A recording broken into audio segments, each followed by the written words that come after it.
Abrimos, señoras y señores, la mesa de En Perspectiva en este jueves que es 16 de agosto del año 2018. Estamos con Carlos Ramera, buen día. Buen día, ¿qué tal? Esteban Valenti. Buen día. Más cerca del micrófono, mejor. Hernán Bonilla. Buen día, Emiliano. Edgardo Rubianes. Hola, ¿qué tal? ¿Todos bien? Vamos al primer tema. El Parlamento terminará de aprobar hoy dos proyectos de ley remitidos por el Poder Ejecutivo que dan una solución transitoria a la situación social provocada por la crisis de la empresa Pili. Esta industria láctea, radicada en Paysandú, mantiene haberes impagos con sus trabajadores y con los productores remitentes, además de una deuda abultada con el sistema financiero. En total, la asistencia del Estado supone un desembolso de $1,5 millones provenientes del Fondo para el Desarrollo que gestiona la Agencia Nacional para el Desarrollo. La fórmula que finalmente se diseñó abarca dos fondos, uno destinado a pagar las deudas de los empleados, otro a saldar la deuda con los tamberos. ¿Cómo vieron este paso que dio ayer el sistema político? Porque el proyecto en el Senado se votó por unanimidad, con reclamos, con quejas, con llamados de atención, pero votaron todos los partidos políticos y hoy en la Cámara de Representantes se da por un hecho que también va a haber unanimidad. ¿Qué dicen ustedes? Bueno, no es muy políticamente correcto lo que voy a decir, pero creo que es un disparate lo que están haciendo. O sea, porque además esta asistencia supuesta se da condicionado a que el ANDE, o sea, la Agencia Nacional de Desarrollo, verifique la viabilidad de la empresa, que ya adelantó que para eso precisa que Conaprole le pase leche. O sea que estamos asistiendo a Pili exigiéndole a Conaprole que le pase leche. Pero a su vez, aparentemente, también se entiende que tiene que recuperar liquidez. O sea que precisa un inversor. O sea que un invento que seguramente no va a prosperar. Pero además de eso, en el sistema financiero de cualquier país hay bancos privados y hay bancos estatales, a los que la empresa en dificultades pueden concurrir y son muy generosos. ¿Por qué Pili no le pide la plata al Banco República? Porque no se la presta. Porque ya se la pidió. Porque ya se la pidió, ya se le debe, y todos los servicios de República entienden que darle plata a Pili, lamentablemente para Paysandú y sus trabajadores, es tirar la plata en un pozo. No es una empresa viable. Entonces, si ahora vamos a determinar por ley, más allá de las muy atendibles razones sociales que haya, estamos hablando de 600 puestos de trabajo, ¿no? Sí, pero directos. Creo, no quiero exagerar, pero creo que en el año hubo 62 empresas que pidieron concurso y un lote que ya cerraron. ¿Cuántos puestos de trabajo había ahí? Vamos a cada empresa que esté en dificultades votarle una ley de este capitalismo sin lágrimas, el voluntarismo progresista. Señor, el Estado de la Plata siga. Por lo menos que alguien determine, para mí es totalmente ilógico. No funciona así un país financiando proyectos que no son viables. Lamentablemente los proyectos tienen la responsabilidad de reconvertirse, buscar salir a flote, buscar elementos, asociaciones o cerrar en forma ordenada. Pero no se puede permanentemente no, porque yo no recuerdo ningún caso anterior, pero no se puede por ley determinar yo financio a Juancito. ¿Y por qué no a Pedrito? ¿Y por qué no a Carlito? Pues hay una cantidad de empresas que cierran. Hay muchos trabajadores que están quedando en la calle y hay otros muchos en seguro de paro. Acá a dedómetro se dice, la ley determina que el Estado financia a este. Es un disparate. Económicamente y del punto de vista de la economía de un país y de empresas es un disparate. Más temprano entrevistábamos al senador Daniel Garín del MPP Frente Amplio, ex subsecretario de Ganadería, que daba los fundamentos, entre otras cosas remitiendo a lo que es la situación problemática de todo el sector lechero, al que el gobierno por distintas vías está apoyando, ¿no? Como que este sería un engranaje más de toda esa cadena donde también correspondería dar este paso, sobre todo teniendo en cuenta los puestos de trabajo y los productores que están en juego. Pero, a ver, Edgardo. Sí. Yo creo que tiene una visión un poco más global. Lo que plantea Ramila, de un punto de vista de una economía, de una visión neoliberal de la economía, funciona. Digo, la empresa determina, no funciona una empresa, cae. Es asunto arreglado. Es una valoración entendible, de un modelo de esquema. Como he sido aludido, quiero decir, ni soy neoliberal, que además no sé qué quiere decir, es un invento progresista, pero además no planteo que caigan. Planteo que el Estado, por los mecanismos normales, que hay una banca oficial, le dé la solución que se le pueda dar dentro de determinados parámetros. Pero cuando todo el Estado dice no, porque es inviable, y ha dicho, el Banco República entiende que no da más, que salga popularmente, con el apoyo del MPP, el gobierno a dar plata generosamente, es clientelismo y demagogia. El apoyo en todo caso, no es neoliberal. El clientelismo lo votó el Partido Colorado y el Partido Nacional también. Por supuesto, y me avergüenzo. Y bueno, me avergüenzo. Entonces no restrinja políticamente a un solo sector al implicado en la definición. Lo que yo creo que desde el punto de vista de la pregunta que se hacía la producción, ¿el Estado tiene que ayudar a todos los que se funden? ¿No? Es la pregunta que nos planteaba la producción. Yo creo que no. Pero tampoco digo de que no tiene que ayudar a algunos sectores en determinados contextos. ¿Por qué? Porque acá no es un sector, es una empresa. Bueno, o a una empresa. También a una empresa. ¿A un sector o a una empresa? Ahora van a venir las otras, atrás. A un sector o a una empresa. Hay contextos territoriales, por ejemplo. Es decir, es lo mismo apoyar a una empresa que está en Montevideo o una empresa que es determinante de la realidad de una ciudad del interior. ¿Es igual la postura que tiene que tener el Estado frente a una situación de ese tipo? Es lo mismo lo que tiene que ver con la ubicación de la cadena de valor de una empresa con respecto a otro, si es una empresa que en sí misma engloba la actividad o si ese es un eslabón de una cadena que engancha para atrás y engancha para adelante y eso es importante. Es lo mismo si es una empresa que funciona con un régimen de propiedad clásica o es una empresa de carácter cooperativo o de la economía social, etcétera. No son iguales. Las respuestas no tienen que ser iguales. Tiene que considerar esos elementos. Y yo creo que en este caso hay una cantidad de elementos que hacen de que sea problemático. Primero porque por el tipo de producción. La cadena no solo es una empresa, sino que engancha para atrás, engancha para adelante. Hay una cantidad de remitentes que quedan en la calle, los tambos cerrados, los tambos se tienen que cerrar, si se cierran los tambos, después reabrirlo es toda una problemática nada fácil de transitar. No es una situación sencilla como que cerramos una fábrica de producción. Los tambos se van a otra industria. No necesariamente se pueden reubicar tan fácilmente como tú pensás que se hace, porque eso está demostrado, que no es un proceso sencillo de hacerlo. Hoy no se van porque les deben. El contexto, entonces el contexto hay que ser considerado. Pero por aparte hay una cosa, el marco donde se define esta situación. Es un marco parlamentario, es una definición que toma el Parlamento, no es una definición que se adopta en cualquier ámbito.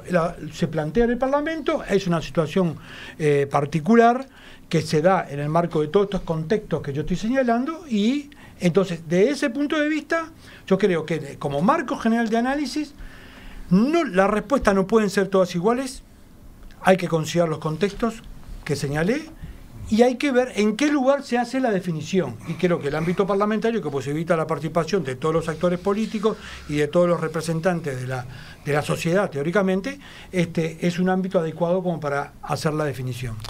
Yo estoy de acuerdo con lo que decía Carlos. Me parece que es un disparate y que se haga por ley en el Parlamento y votado con todos los partidos, aumenta el disparate, no lo disminuye.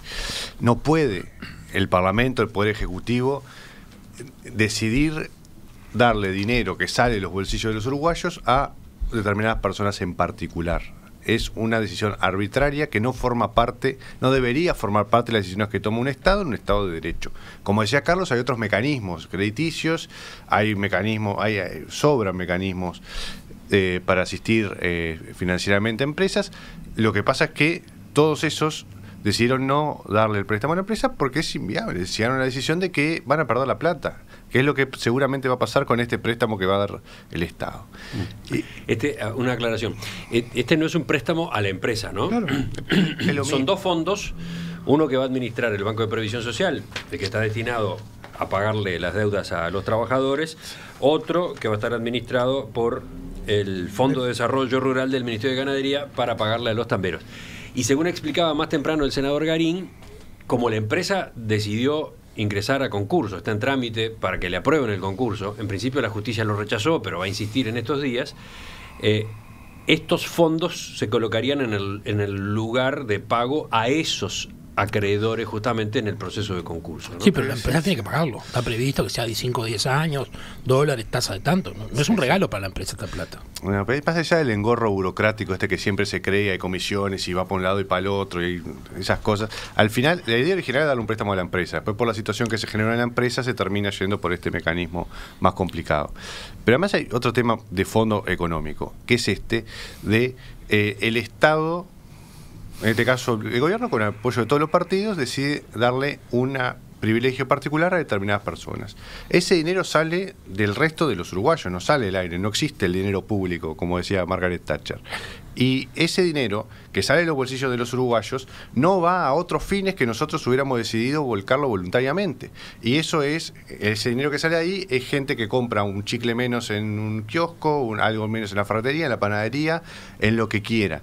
Y al final lo que se ve es esta empresa que se pretende salvar, veremos qué pasa, pero no se ve los puestos de trabajo y la actividad que se pierde por el dinero que se saca de actividades realmente productivas y viables para dársela por un dedazo a una empresa. No, está mal, no se puede hacer eso. Bueno, sigo actuando de abogado del diablo en esta discusión. Lo que decía el senador Garín es que justamente lo que se trata de preservar es la actividad, por ejemplo, en toda la zona, ¿no? Que los trabajadores puedan cobrar sus deudas, que los tamberos puedan cobrar sus deudas. Primero, permite que esas personas continúen, entre comillas, en el mercado. Y por otro lado, todo eso permite que la empresa siga funcionando. Con lo cual también la actividad local lo siente. Pero no funciona así. A ver, si hay... como decía Carlos, el capitalismo sin lágrimas no existe. La economía de mercado implica, por definición, una visión que hay de la empresas... economía de mercado. Una visión restrictiva o maximizada, en todo caso. La visión lógica y entendida. El dedazo solo funciona con el Frente Amplio. El dedazo funcionó entre el 85 y el 2005 con 70 millones de dólares que quedó la CND enterrada, producto de los gobiernos blancos y colorados, que cuando Álvaro García tomó la CND, y yo empecé a trabajar en la ANI en el piso de abajo, me enteraba diariamente de la situación, 70 millones de dólares. Y ustedes no eran mejores, ustedes no venían a cambiar las cosas. Entonces, ustedes no eran los moralmente pulcros y cristalinos. Pero puede ser. Bueno, cambien las cosas. Cambien las cosas. O acá hay un diputado del MPP pidiendo la ayuda. No escuché tu crítica a los 70 millones del gobierno de Valle, de Sanguinetti. Valle no le dio plata a nadie. El plata estaba fundido, no le podía dar plata al comedor de la presidencia. ¿Bajo qué régimen estuvo funcionando entre el 85 y el 2005? Blancos y colorados, 70 millones de dólares, que lo tuvo que tapar el agujero. Ustedes buscan cualquier excusa en el pasado para seguir haciendo lo mismo. ¿Por qué no dejan de poner funcionarios públicos? ¿Por qué no dejan de clientelismo? ¿Por qué no dejan de corruptelas? Y así el sector... Porque la verdad, de fondo, es que todo el sector lechero hoy es inviable por la política suicida de un gobierno que se dice de izquierda y mata la producción. Conaprol está galeando, que es la principal empresa de Uruguay, y 5 o 6 empresas lácteas están hoy golpeando la puerta del Parlamento para que le den la misma solución que Pili. Y eso es porque ustedes se han gastado hasta el agua de los floreros, pero no en esta infraestructura, en desarrollo, en inversión, en corruptela, en cargos públicos, en que se tire la plata. ¿Qué tiene que ver Entiéndanlo, están fundiendo el país. Y ahora vienen a hablar de que el capitalismo sin lágrimas o con lágrimas es una visión extrema. No es una visión extrema,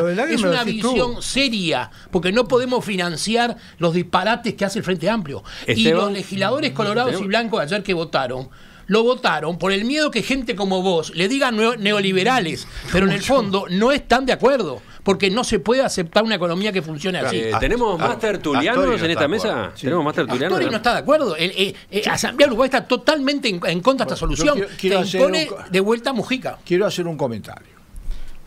Las posiciones extremas que cada día que se acercan las elecciones se adoptan por parte de determinados sectores políticos son los principales aliados para que la izquierda uruguaya vuelva a recuperar una parte de los descontentos. Lo dejo bien claro, lo veo en la prensa, lo veo en los datos, lo veo. ¿Por qué? Porque cuando el planteo es tan dramático, tan extremista, tan... Bueno, van a ver el resultado. Ahora, yo voy a tratar de razonar sobre este tema. Te quiero aclarar que no son los 70 millones de la CND la responsabilidad. Estamos hablando de las carteras pesadas, sí, el principal instrumento de redistribución de la riqueza en el Uruguay durante muchas décadas a través del sistema bancario, público y privado. No eran 70 millones, eran cientos, sí, miles de millones, claro, que asumíamos todos los uruguayos. Entonces, y que se hacía sin ley, sin nada. Exacto. Ahora, acá estamos hablando de otro proyecto que yo lo voy a mirar desde el otro proyecto y lo que yo esperaba. Primero, ¿cuál es la situación? Una empresa láctea tiene valor por la cuenca lechera, que es muy difícil de recomponer, una cuenca lechera, sobre todo en Paysandú, que ha sido afectada ya de manera importante, por el nivel tecnológico y de producción de la empresa y por los mercados exteriores, porque los mercados interiores están muy copados. Pili, para competir con Conaprole, no puede.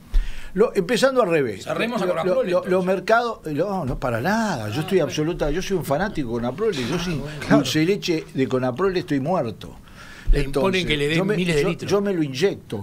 Entonces, te van a contratar para un aviso. Entonces, los mercados de la leche estaban muy mal, muy deprimidos y empezaron a recuperar. Ustedes lo verán en el aumento de las exportaciones a pesar de los problemas. Y el aumento es fundamentalmente una leve mejoría de los remates de Fonterra. Desde el punto de vista productivo, a mí me da risa que un senador le eche la culpa a los precios de Venezuela. Venezuela, que yo le he criticado por todos lados, no tengo que dar fe democrática. Quiero decir, si una empresa se acostumbra a cobrar precios superlativos, después que hizo con esos pesos, es problema de ellos. Pero lo cierto es que cobraban y vendían a precios que no eran los precios de Venezuela. No le pagó a Pili. Yo no te interrumpí. Vamos a dejar que Esteban. No digas mentiras. Sí, se lo pagó a Pili. Pili es acreedora de Venezuela todavía hoy. Prácticamente. Están mintiendo. Pagó. Yo no miento. Yo no miento. El que mentís sos vos. No está diciendo la verdad. A ver, vamos a hablar. Carlos, pará. Vamos a hablar de A1. Tú tuviste una larga exposición inicial, después discutiste con Edgardo, ahora está hablando de Esteban y después sigue el debate.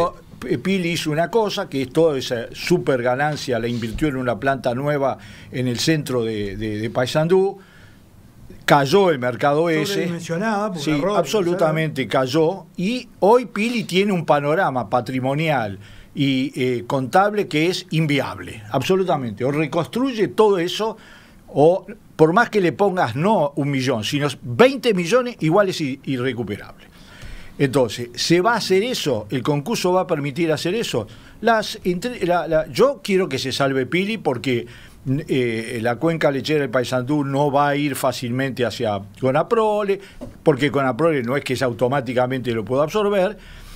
Me parece que la solución, producto sí de que la solución inicial no era buena, porque tirar 1,5 millones en un lugar que donde se ven 60 millones no es nada, absolutamente, es un viejo método que se ha demostrado fallido, pero bueno, parar a los productores y darle un poco de oxígeno, parar a los trabajadores y darle un poco de oxígeno y dar el tiempo para que el concordato redistribuya y se consiga alguien que ponga plata, porque vamos a tratarlos claros. Lo que puede hacer el Banco República, porque el Banco República no es un problema de los servicios solamente, hay normas, ya que le deba 50 millones de dólares, ya es bastante una barbaridad, porque no hay proporción patrimonial para cubrir esos 50 millones de dólares. Andá a pedir vos un préstamo a cualquier banco a ver si te dan hasta eso. Le han dado. Yo no tengo, estoy tratando de averiguar si alguien se llevó ganancias desproporcionadas en Pili, porque podría ser, yo no tengo ese dato y he tratado de averiguarlo. En realidad fueron inversiones desproporcionadas, no hay nadie que acuse que hay un grupo económico que se enriqueció con Pili. Ahora, está claro que son soluciones puntuales en dos aspectos. Primero, se pueden aplicar, en este caso, en una empresa láctea que forma parte de una cadena muy compleja que está en una situación difícil. Está saliendo, es decir, el peor problema que tiene es con el sindicato, que no tiene límites en sus ambiciones, no tiene límite y se niega a asumir la realidad que existe en esa empresa para permitir que salga. Tiene de los mejores sueldos que existen, por lo tanto estamos hablando de eso también. Pero en el caso de Pili, creo que es una solución absolutamente circunstancial. Si fuera sistemática, yo estoy en contra. Y voy a decir un ejemplo. La empresa Minas de Corrales pide 15 millones de dólares para seguir trabajando 3 años. Yo lo quiero ver, porque eso sí se llevaron el oro a paladas. Bueno, y entonces, casualmente la empresa dice que los accionistas no retiraron utilidades salvo en un año 2007. No, yo de gente tan bondadosa, no sé, aunque sea del Yukon, no le creo. Ahora, los servicios... toca a vos, perdón. Pidió la palabra dos cosas. Parece que nos cuesta mucho, en general a los uruguayos, lo hemos hablado en alguna mesa antes, el tema de entender la creación destructiva como debería funcionar una economía de mercado. La creación destructiva, aclaremos eso. La creación destructiva es un concepto que un economista austríaco que se llama Joseph Schumpeter, murió, que dice que necesariamente para que la economía funcione dejan de existir las empresas que ya o que dan pérdidas porque ya no colocan sus productos, porque no dan ganancias, porque la gente decidió no consumirlos más, porque apareció otra mejor, más barata, más eficiente, que la gente prefiere, lo que sea, desaparecen. Y aparecen porque quedan recursos disponibles para ir hacia empresas nuevas que satisfacen las demandas de la sociedad. Si uno bloquea... Incluyendo innovaciones. La innovación es muy importante. Incluyendo innovaciones. La innovación es muy importante, sin duda, en ese proceso. Ahora, si uno empieza a esclerosar ese proceso, también esclerosa el crecimiento de la economía.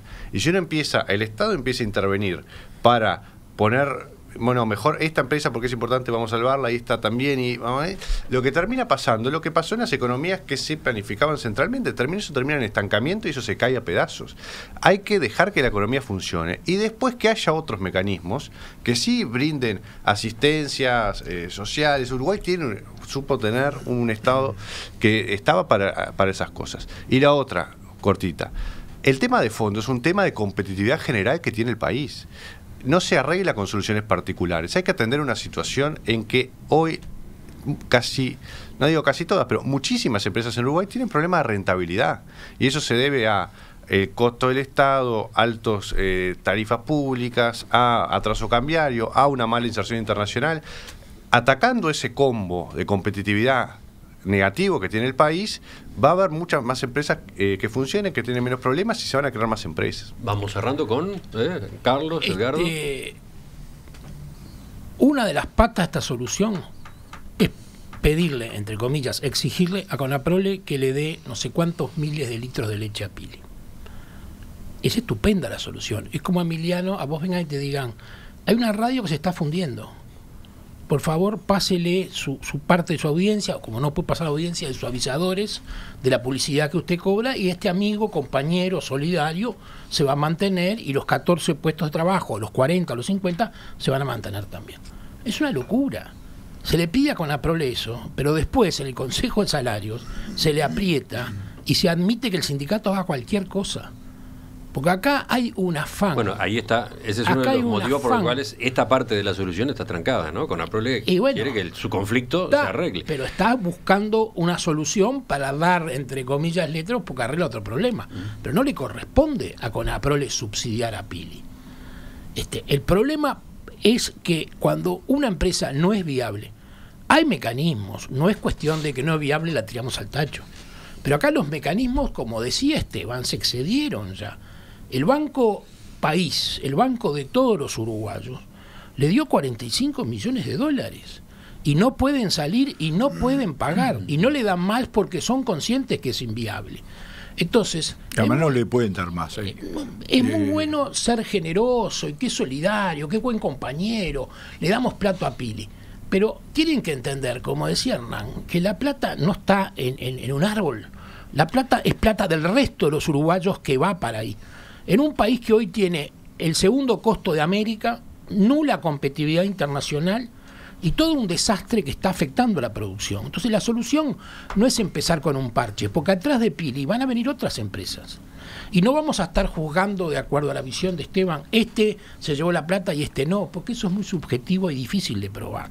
Lo que hay que hacer es decir, no corresponde. Lamentablemente, a pesar que sea doloroso, hay alternativas. Vencidas esa, dame plata en la mano que se está creando no es una solución. ¿Algo más breve? Así vamos. Yo creo que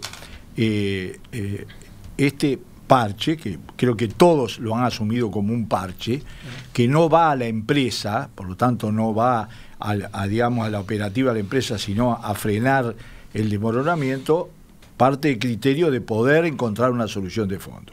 En la situación actual, y en eso hay que saber, hay que ser coherente, en la situación actual de la industria lechera uruguaya, que era de vanguardia, era el segundo país del mundo en la relación costo-producción, el segundo después de Nueva Zelanda, con las características de Uruguay, 1.600 milímetros de lluvia, que no es lo mismo que Nueva Zelanda, que tiene mucho más. Bueno, si no se encuentra gente que pone plata, porque por ejemplo tecnología, tú lo dijiste, la industria lechera uruguaya es altamente tecnificada, desde el tambo hasta la salida del producto. Pero esta planta comprada que genera la deuda es de buena tecnología. Todas son de buena. El Uruguay está sobredimensionado. El Uruguay es así. Se han fundido. Pero está ahí. Se han fundido. Está ahí. ¿Qué vamos a hacer? ¿La cerramos, la vendemos? Que la compre un inversor. Exactamente. Que empiece de cero. El concordato tiene que servir para eso. Tiene que servir. Yo prefiero ese sistema a que la CND le dé un préstamo para estirar la agonía, ¿tá? Como se ha hecho en otros casos. Yo lo prefiero. Prefiero un parchecito, un concordato que tiene sus leyes, que no lo establece nada más que el síndico que vaya allí, y la posibilidad de una empresa más chica y rentable. Y una definición parlamentaria. Una definición parlamentaria. Sí, pero eso pasó. Pero eso que no es menor. No es menor, pero y después con otra cosa. Para eso hace falta tener en cuenta la competitividad. Y la competitividad es fundamental. No es una palabra ni una conspiración contra los sindicatos. Por ejemplo, es el valor del dólar. Un peso más, un peso menos del dólar te cambia la ecuación de toda una empresa lechera.